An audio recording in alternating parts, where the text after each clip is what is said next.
Good morning. Welcome to the first show of podcast from the Securities Commission Malaysia and BIGS Malaysia. So this show is called Brewing Finance Conversations on Bond and Sukuk. Um, we have here our first speaker of the day, or our first speaker of the session, Mr. Woon Kai Jack, also known as KJ. Don't confuse him with the current famous KJ. He's going to be famous as well. But he's known as KJ and let it be. Yeah, Mr. KJ. So Mr. KJ is the senior economist and head of economic research team from RAM. And welcome aboard. Welcome to this beautiful building of SC. Yeah, thank you for having me. Yeah. So perhaps before we start, perhaps you can introduce yourself a bit and what do you do at your organization and a bit of your background. Over to you. Yeah. So, as you mentioned, my name is Kaijak. I'm the senior economist and head of economic research at RAM Ratings. My friends do call me KJ, but that's only among my friends, so I hope maybe I'll also be famous one day, as you have mentioned. So basically, in RAM, our main business is we are a regulated credit rating agency by SC. But for my unit specifically in the economics research, we do cover macroeconomic related trends and developments, and also financial markets, specifically on the bond market. So we do cover things like what you hear usually in the news, like GDP or inflation, and also if you move into like bond market, bond yields, fund flows, and all. So all those we do actually also research and cover. Yeah. All right. So we trust that your views and your opinions are very much important to the reaction and perception of the investors. So let's go straight to our main business. How did we do back in 2023 and the first quarter of the year 2024? So Malaysia's bond market performed in 2023, and what do you think the performance had been, and what will be the underlying, and what was the underlying factor driving these trends? So for the bond market, I think for full year performance, it has been performing, if you look at just the headline numbers, it did perform actually quite well. Foreign fund inflows actually rebounded in 2023 to about 23.6 billion ringgit from a net outflow of 9.8 billion in 2022. Other than that, if you look at bond yields as well, it has also fell on the longer end of the curve. I'll go into more details of why later. So largely, if you look at just fund flows, I mean, fund inflows is usually good for the market because there's extra liquidity and all. However, I think if you look at the headline numbers, doesn't really justify or tell you the true story of how volatile and a lot of back and forth that we see in the market. Specifically, if you look at the early of the year, I think due to change in expectation in terms of when the US Federal Reserve would actually stop raising rates back then, that change in expectation have actually led to quite a lot of fund inflows, at least in the first half of the year. I think if you look at, say, specifically in the first half, we do see quite a lot of net foreign fund inflows from the foreign investors. For the first 7 months of the year, it actually amounted to around 32.4 billion. So it's actually much higher than where we were in terms of the full year number. However, I think sentiment did rapidly change in the second half of the year because of some hawkish messaging from the US Fed that interest rate might actually stay higher for longer than expected. So I think that triggered a lot of negative sentiment and a flight to safety among investors, specifically foreign investors that maybe are a bit iffy or a bit more cautious on where they want to put their funds into. So that's why I think for the remaining 5 months of the year, we actually charted quite a large amount of outflow from around, I think, starting around September to around December, although there was a one-off fund inflow in November, but that is also due to a one-off rate cut bets among foreign investors. But I think that quickly was quashed by the Federal Reserve, that they insist that due to the sticky inflation in the US, they are not likely to actually start cutting rates as soon back then. Yeah. So that's actually largely what has been driven the fund volatility and just the general weaker sentiment that we see in the market. And I think that has also indirectly led to some weakening in terms of the ringgit against the US dollar purely because of that volatility.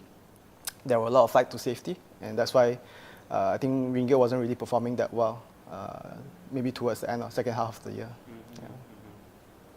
So most of the factors that you mentioned is the external factors. So does that mean that we do have a strong fundamental and it's not reflected in our numbers? I think in terms of fundamentals, I think Malaysia, economic-wise, is actually performing relatively well. Although last year, if you look at, say, GDP growth, we did underperform expectation. I think full-year growth came in around 3.7%, which underperforms Bank Negara's and the MOS expectation of 4%. However, I think a large part of it is due to external factors. Domestic demand continues to drive growth for Malaysia. And I think much of the external demand weakness actually came in towards the second half of the year, because we did start the year actually relatively well. I think first quarter growth, it came in at around 5.6%, which is somewhat higher or close to where we were pre-pandemic.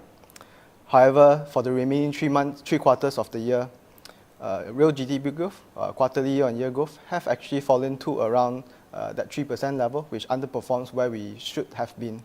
And that largely, again, as you mentioned, is due to external factors. Export growth actually weakened quite substantially due to weakening in terms of global demand. And that has also indirectly led to weaker exports for Malaysia. I think so far, this is also partly why we do see full-year growth actually underperforming expectations. So the numbers have been good. So you mentioned about how it corrected, the numbers corrected throughout the year. But how did we compare against our peers, especially within this region? I think region-wise, I think due to the nature of how most economies in the ASEAN region are, most of us are small and open economy. Although some are more domestic-oriented and some are more export-oriented, I think generally everyone does feel the impact that is actually coming out from the weaker global economy. The slowdown in global economy have actually impacted the export growth and export performance across most of the economies in the region, and that also includes Malaysia as well. Yeah. So with all that has been said, so how has the investment approach to bonds changed, especially since the onset of the pandemic? I think if you talk about investment approach to bonds or how the market is actually treating the fixed income market, I think we still have to go back to the US Federal Reserve, because they are actually one of the key drivers or key determining factors of how investors choose to actually allocate their funds. So if we go back, as mentioned earlier, about how the US interest rate expectations and interest rate decisions actually determine investment decisions. So at the start of last year, early 2023, due to the fact that I think a lot of people were expecting maybe the US Federal Reserve to actually stop hiking rates and maybe look into rate cuts last year, which I think didn't really happen. But back then, due to the expectation, bond yields actually fell quite a fair bit due to that change in expectation. And the lower bond yields also means that there is also more demand on that front, because I think a lot of people want to capitalize on the existing available bonds that actually offer a higher coupon rate back then. So that's why there's higher demand. Also, higher demand also means that your price will increase, then your yields also decline. They are inversely related in that sense. That's why we do see a lot more interest if for people that are actually seeking longer term yields. But I think due to the fact that on the second half of the year, there were a lot more volatility, a lot more uncertainties, then there is that shift towards the heavy on the shorter end of the bond yield curve, because they want to avoid the duration risk. Yeah. That's why there is a lot more interest and demand for shorter term bonds in general last year. Yeah. All right, Mr. KJ. So we have been talking a lot about our forecast and our outlook on the economy, specifically in the bond market space. Let's look at ringgit. So you mentioned earlier, you described what has happened that affect our ringgit performance, and that lead us to where we are today. But what is do you have any insight, outlook on ringgit performance for the year? So a large part of it has to do, again, with how the interest rate differential will move going into 2024. Because with the talks about how, or the very firm expectation as to when the US Federal Reserve will start to cut interest rates, I think they are most likely going to move ahead with interest rate cuts. So with that actually, when that actually starts to kick in, then we might see increase in demand for the ringgit. And I think in terms of expectation as to when, most analysts or the market is actually pricing in for interest rate cut to actually commence in the second half of the year. Okay. So while in ringgit is actually relatively weak at the moment due to still some investor anxiety and weaker investor sentiment, once that dissipates and investor sentiment improve, once the US Federal Reserve starts to cut interest rate, we might see the ringgit appreciate against the dollar in the second half of the year. And I think we have already seen some signs of it already happening in the past when I think investors start to actually price in for interest rate cuts. I'm not sure if you remember last year, there was at one point where the ringgit actually appreciates to 4.2 against the US dollar. Yeah, good times. During around February of last year. So a large part of it is due to just that sudden change in sentiment or change in expectations. Everyone at that time thought that the US Federal Reserve will start to cut rates or at least stop hiking rate as aggressively beginning of last year. So that's why the market starts to price in a very aggressive pricing for the exchange rate at that point. But given how things have turned out, you have known that because of the reversion in terms of expectation, the ringgit also quickly depreciated against the dollar for the remainder of 2023. So given what we have learned in the past, given that we know that once sentiment actually really kicks in, we really might see that the ringgit actually appreciates against the US dollar. But also that really subjects to when and how firm and how certain will the Fed actually starts cutting interest rates. Yeah. We always benchmark our currency against US dollar, but if I can seek for your insights a little bit more, if we can compare ourselves against our peers, Sing for example, how do you think we are moving for the year? Do you think it's going to improve as well? I think generally speaking, the currencies in this region have also actually depreciated against the dollar throughout most of last year and this year as well. So I think once the US Federal Reserve starts to cut rate, that will also benefit currencies across the region as well. So while I think given interest rate differential maybe in Malaysia and say for example maybe Thailand or even Indonesia might also change, but I wouldn't expect the change to be that significant moving ahead. But I think the only exception really comes from Singapore dollar, because it is of the unique way of how actually Singapore conducts monetary policy. They utilize exchange rate as their policy tool due to the fact that it's actually much easier to control the economy and price level or price pressure from exchange rate because of a large part of their consumption are actually imported. So it's actually a much more effective tool to actually manage that inflationary pressure. So in the past, because of how high inflation, they've decided to strengthen their currency to actually stem this inflationary pressure, which is why, along with the US dollar, Malaysian ringgit has also depreciated quite a fair bit against the Singapore dollar. But that might actually change moving ahead, because I think as inflationary pressure in Singapore has actually gradually subsided, there are talks about how maybe the Monetary Authority of Singapore is actually looking into weakening their exchange rate to sort of normalize it back to a more accommodative level. So we might actually see the ringgit also strengthen against the Singapore dollar once that policy decision actually kicks in moving ahead. Yeah. Brighter days ahead, hopefully. So if I may refer back to the annual report released by the Securities Commission on the 25th of March. So it was reported that the Malaysian capital market size grew to 3.8 trillion ringgit in 2023. And the bigger portion of it, 2 trillion, was contributed to by the bond and Sukuk outstanding, bond and Sukuk market. So if I can explain, perhaps I can give you a bit of overview, or I can give you a bit of insight of what was reported. So if we look at bond market alone, since 2020, the size grew from 1.6 trillion to 1.7 to 1.9 in 2022, and back in 2023, last year, it grew to 2 trillion ringgit, just for the bond market size.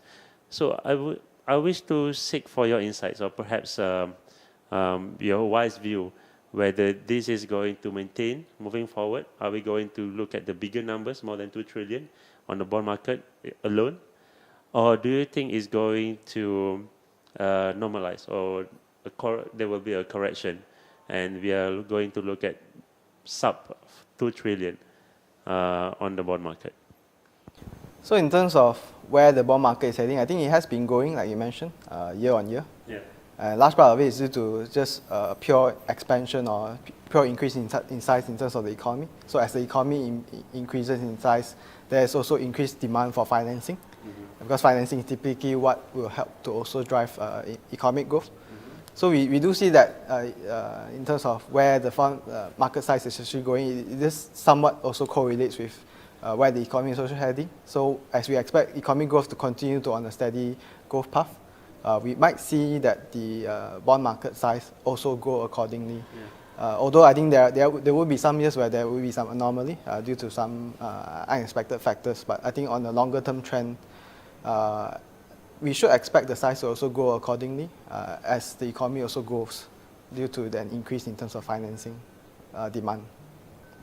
So moving on to the second part, so 2024, the market outlook, and where we are going from now onwards. So as we look ahead to 2024, what are the key trends or developments that investors should keep an eye in the bond market? And what are the key factors shaping the bond market's trajectory this year? So again, similar to what has been affecting last year, it will likely also continue this year, specifically coming from there's talks about normalization in terms of reversing of the aggressive interest rate increases and monetary policy tightening last year, heading into this year, partly because of how inflationary pressure are expected to actually moderate coming into 2024. So a lot of the central banks around the world are thinking of scaling back in terms of their interest rate levels, and that will also determine or affect how the market actually position their funds going into 2024 as well. So definitely one thing that everyone has to look out for is when would the US Federal Reserve actually start to cut rates. There are already quite a fair bit of talks as to that the US Federal Reserve will likely start to cut interest rate this year. I think the Federal Reserve most recent forecasts or estimates have put in at about a 325 basis points cut for 2024. However, I think the key unknown at the moment is definitely the pace and the timing of when the US Federal Reserve will actually start cutting rates. So when it actually start cut rates, we might see the interest rate differential between, say, for example, Malaysia and the US actually narrow further. Okay. And that will also increase the attractiveness of the Malaysian market among foreign investors. Then in turn, it also, as what we discussed earlier about the ringgit and fund flows, the stronger attractiveness and higher demand will also encourage foreign fund inflows and also somewhat support the ringgit against the US dollar. Yeah. So if I can be a bit naughty on that, so we were the victim when the Fed raised hike their rate in the past. So what do you think is going to happen? You mentioned that it's going to be narrowed down. So are we going to be the beneficiary in the future? And do you think that are we going to increase, decrease, or maintain our rate at the moment? So regarding whether are we the victim, I wouldn't say we are the victim. You are just an unintended consequences of their domestic policy consideration, because I think all central banks that's fair. Conduct policy decisions based on their domestic economic conditions. So including for Malaysia as well, we also conduct our domestic policy based on the current domestic conditions. So there are calls about, say, why didn't the Bank Negara raise even more interest rates to actually defend the ringgit against the dollar. However, we also have to take note of the fact that there is also trade-offs or costs to the economy if we do also engage in as aggressive sort of monetary policy tightening compared to the US. So we might see higher mortgage rates, higher cost of doing business, higher cost of financing, and that will also stifle economic growth, which is what we do not want to happen. In terms of, say, what would Malaysia actually do and how would Malaysia actually perform, so definitely I think once the US actually decides to actually start cutting rates, we might see some returns of fund inflows, and Malaysia would be one of the beneficiaries, I would say, because of the fact that our economy is relatively stable, so there's actually not much need for the Bank Negara to actually step in to further tweak or adjust the OPR this year. Our current expectation is that for the OPR to actually stay unchanged at 3% until the end of this year. Mm-hmm. So with the interest rate not expected to change, while I think countries around the world, while they actually start to normalize or scale back in terms of their aggressiveness of their interest rate levels, we should also see that our interest rate differential or interest rate advantage should tilt towards Malaysia, and that will also encourage more foreign fund inflows and foreign attention or foreign appetite for the Malaysian market. So we are hoping for a brighter future then moving forward. But if you can narrow down, what will be the assets most likely to be invested by, especially by the foreign investors? Is it going to be bond? Is it going to be equities, or perhaps is it going to be some alternative investment assets in Malaysia? For Malaysia, a large part of the foreign fund inflows actually heads towards the bond market. So compared to say equity and bond market, actually a lot of the foreign investors or foreign fund flows actually can be attributed to the bond market. So I wouldn't expect that to actually change substantially moving ahead. There's a lot of fund flows and fund attention towards the bond market, specifically given how our bond market is actually relatively large in this region. So with the relatively established infrastructure and a lot of attention towards this market, definitely there will be a lot of foreign investor interest going into, say, the government bond space as well. Historically speaking, a large part of the foreign holdings in Malaysia is also concentrated in the government bond space, particularly in the MGS space as well. So once the interest rate differential or the investment decision actually tilts in favor towards Malaysian bonds, we might see also further interest and further foreign net buying into the MGS space as well in 2024. If I can understand a bit more on that, why are the investors skewed or more, they're keen towards the government bond? Is our corporate bonds not attractive enough? What will be the factors that affect their decisions between these two, between the government bonds and the corporate bonds? In terms of attractiveness, I believe that maybe a lot of the investors, a lot of them are actually fund houses. Although there are different type of investors, I think a lot of them actually are benchmarked against some of the key indexes, and a lot of them follow the fact that they need to meet a certain requirement or a certain proportion in terms of their holdings for Malaysian government bonds. So maybe that's why we do see a lot more interest and appetite for Malaysian government bonds. Yeah. So do we know, as compared to individual high net worth individuals, or perhaps certain levels, small portions of retail investors, as compared to the institutional investors like the fund management companies, even GLICs for that matter, or even GLCs, do we know do we know if they have similar factors or similar indication for them to decide whether they want to go into which kind of bonds for them to invest in?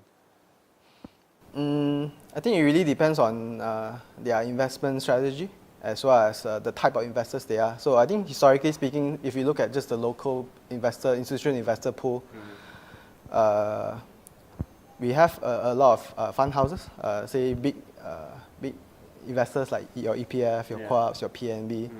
They have different investment mandates, and naturally they also have different investment appetites. So I think, for example, if you look at like EPF, they are a bit more investment towards retirement savings. So some of their strategy, I'm just guessing that it could potentially due to the fact that they want to match their liability in terms of their pension or their defined contribution sort of payment.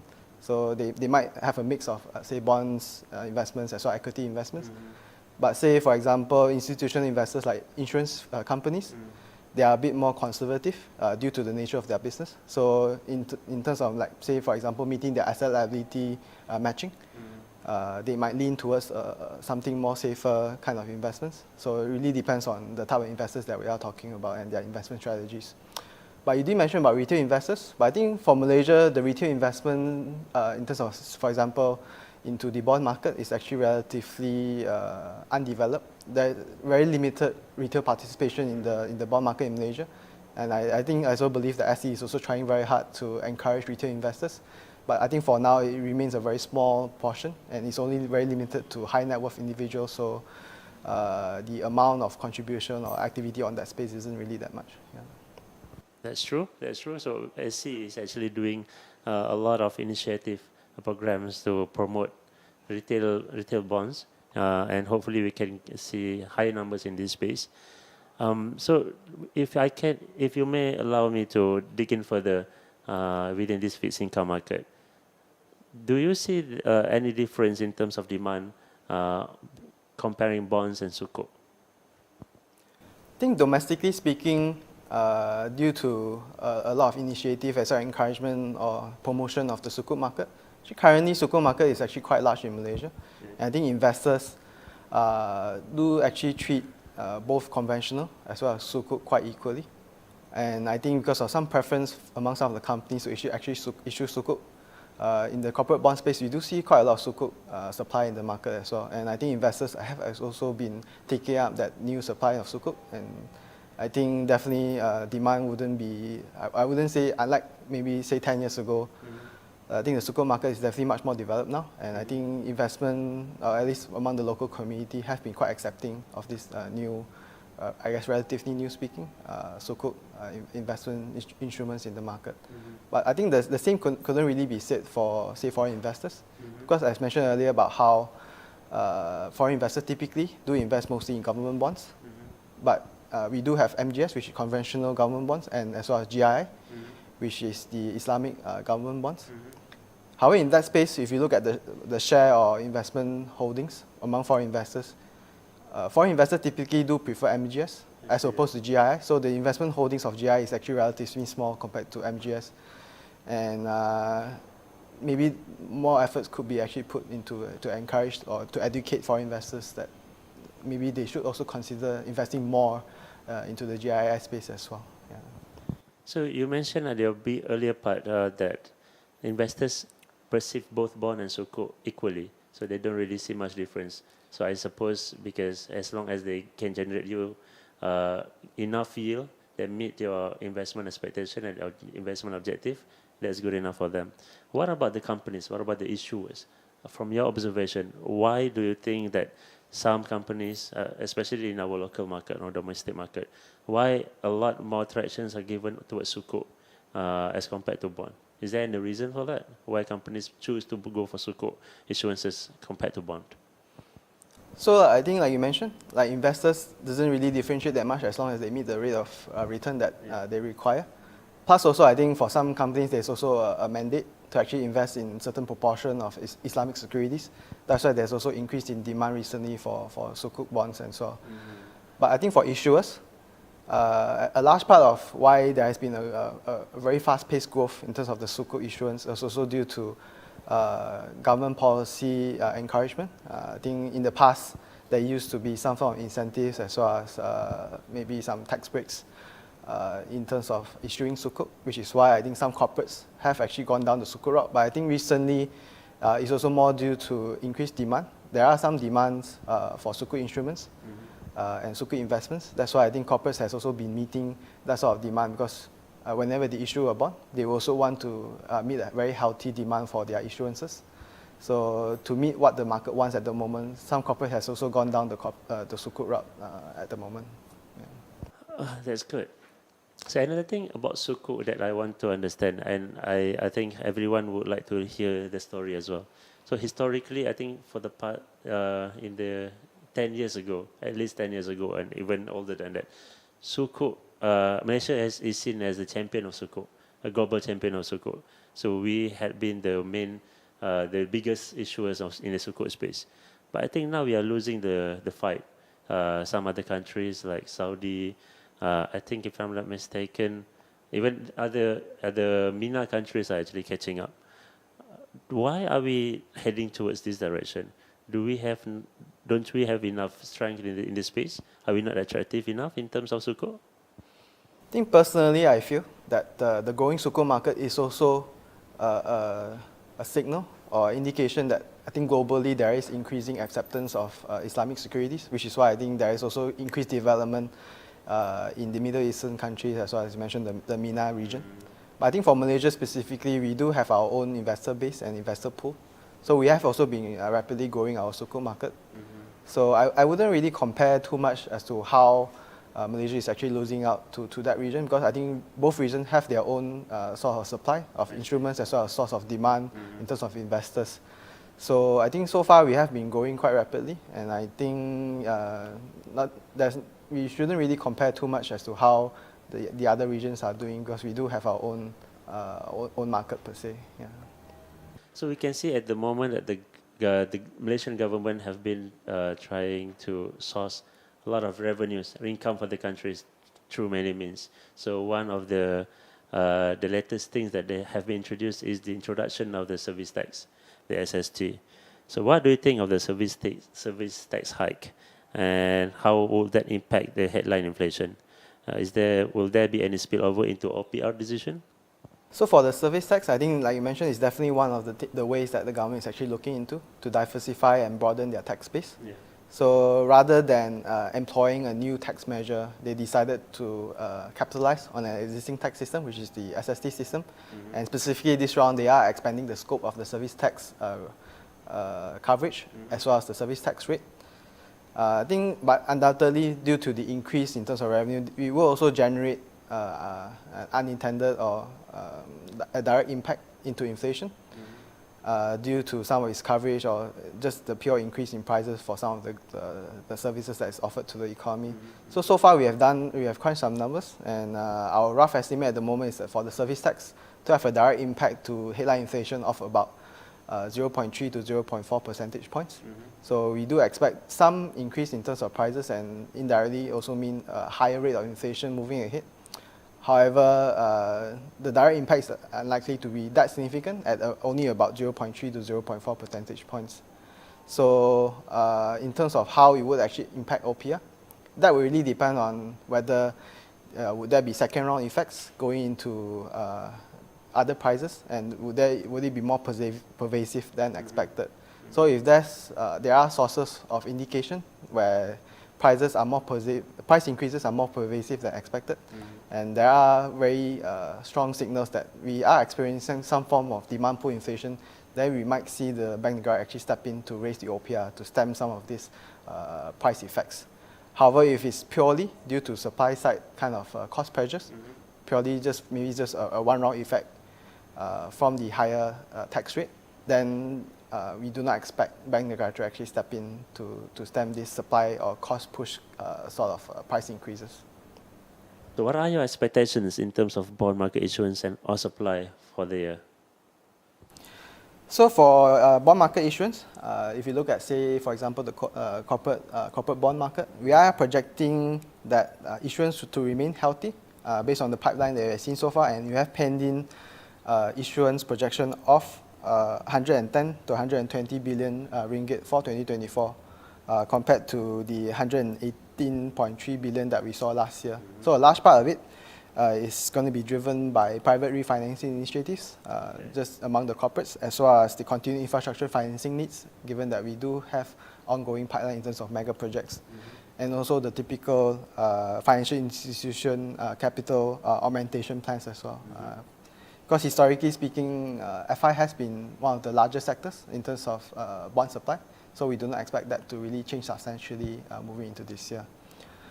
In terms of the government bond space, we are projecting MGS and GI issuance to actually moderate slightly to around 170 to 180 billion, compared to the 190.9 billion that we saw last year. So a large part of it is due to just a pure lower deficit financing needs, given the lower fiscal deficit that the government is actually budgeting this year. So the lower needs will also mean slightly lower MGS and GI issuance supply for 2024.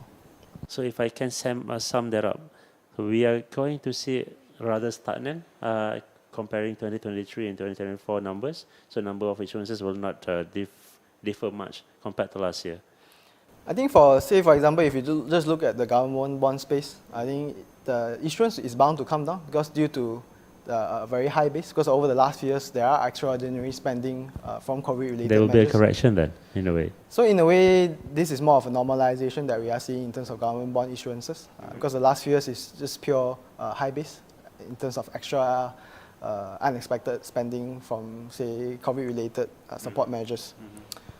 For the corporate bond space, I think typically it has always been hovering around this range. So barring any unintended changes or unexpected changes, we wouldn't see a very sharp increase in terms of corporate bond issues as well. So hence we do have a relatively healthy and moderate issuance level of 110 to 120 billion projection that we have at the moment. So talking about issuances, we have seen in the past couple of years, the bond issuances have always been bigger as compared to the equity market. So do you think this trend will be maintained, or do you see the equity issuances will be higher for this year? I think in terms of the bond market space, it has always been quite large because of how I think we do have quite a large focus on growing this fixed income market, which is why I think in terms of, say, investor diversity as well as investor base, typically fixed income market is a bit more vibrant compared to the equity market.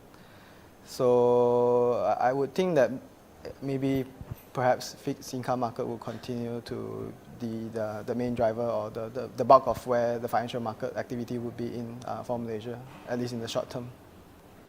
Okay, so I think we are approaching the end of our session. But before that, given the evolving economic landscape, what is the outlook for the Malaysian economy and bond market? Will the prospect this year be better than in 2023? And if I can stretch that a little bit more, from where we are at the moment, do you think 2025, in fact, is going to be good as well compared to 2024 and 2023? So if you talk about the outlook for this year, definitely we have to start with the economy. So if you look at, say, for example, if you look at GDP growth, we are projecting GDP growth to actually improve in 2024. Currently, we have penned in GDP growth forecast of 4.5% to 5.5% for 2024, compared to, as mentioned earlier, the 3.7% that we have for last year.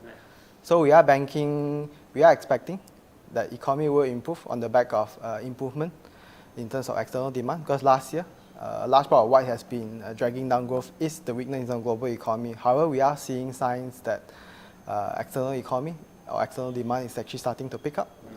For example, if you look at the most recent export numbers, while it did contract in the fourth quarter, but at least the first 2 months of the year, we are seeing export growth actually surfacing above the 3% mark. So we are seeing a positive growth, and we do expect that momentum to actually continue towards the rest of the year. And if you look at all the other leading indicators as well, there are also signs that I think external demand will continue to pick up moving ahead. And if you look at, say, for example, the main driver for the export growth in Malaysia, a large part of our exports are actually in the E&E space, semiconductor space, which contributes to roughly close to 40% of our overall merchandise exports. The international agencies are actually projecting an upcycle in terms of the E&E space. So Malaysia is also expected to benefit from this upcycle, and that will also contribute to a higher export growth for Malaysia in 2024. If you look at other leading indicators as well, in terms of the E&E space, typically countries like Taiwan and South Korea do lead Malaysia's E&E sector. So we are seeing quite a sharp rebound in terms of E&E exports or E&E activity across those two countries. So while Malaysia's export growth are still slow at the moment, given that the good signs that we are seeing from those two countries, Malaysia should also improve accordingly down the road, maybe in about half a year or 6 months or so. Other than that, I think in terms of the economy, we will continue to be driven by domestic demand due to the healthy labour market at the moment. So with that not expected to change much, domestic demand will continue to drive or underline the overall growth. Moving on to the bond market, I think bond market outlook as well is looking quite good, given some of the factors that will likely turn favourable for us in 2024. The key thing is definitely coming back again to the US Federal Reserve, with them actually expecting to also start cutting rates. That will boost investor sentiment, and generally we might see that the risk aversion as well as the flight to safety sentiment that we saw last year likely dissipate, and we might see a more normalized financial market activity and investment fund flows going into Malaysia this year. So far we are expecting fund inflows to continue to chart a net fund inflow or net purchasing among foreign investors in 2024. So that is also on the back of the fact that with investment sentiment expected to improve, we might see a more return or a higher investment participation among foreign investors into Malaysia in 2024 as well. We have definitely learned so much from you, Mr. KJ. I think that is going to wrap up our session for the day. We definitely hope that you will be available in the future so that we can learn more from you, especially towards Q4 or maybe next year, so that we can learn more and understand your insights so that we can make more informed decision informed investment decision moving forward. So thank you so much for spending your precious morning with us in the SC, and hope to see you again. Yeah, thank you for having me. Hope to see you again.